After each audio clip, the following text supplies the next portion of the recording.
What is the better thing to do when we are in pain, when we are in difficulties, when we are suffering? There is a better way.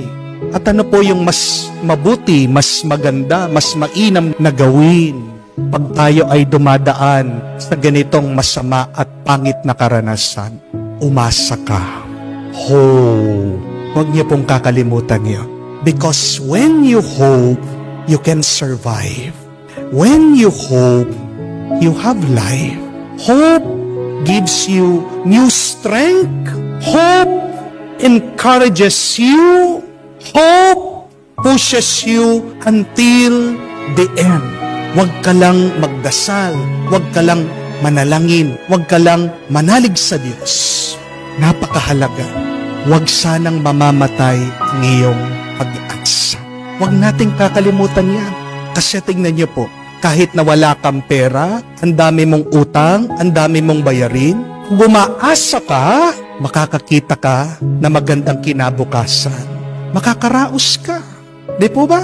Pag gutom ka, pero umaasa ka, alam mo, pagkatapos ng iyong trabaho, nai-imagine mo, naiisip mo na. Di ba? Yan yung magpapalakas sa iyo. Pagkatapos ng iyong ginagawa, hinihintay mo yon. Makakakain ka din.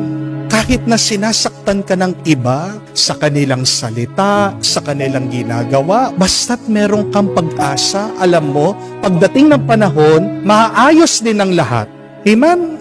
If there is hope, you know that someday, everything will be alright. May away, because of hope, you know that someday, there will be forgiveness. Kahit na alam mo, merong hindi pagkakaintindihan, basta't merong pag-asa, pagdating ng araw, magbabalik ang pagmamahala. Kahit na dinadown ka, sinisiraan ka, ang sakit. Umaasa ka pagdating ng araw, magiging mabuti din ang lahat, magkakaayos kayo, magiging magkakaibigan ulit.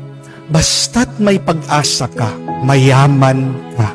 Sino ang mga pinaka mapapala? Who are those who are truly blessed? They are those who hope in the Lord.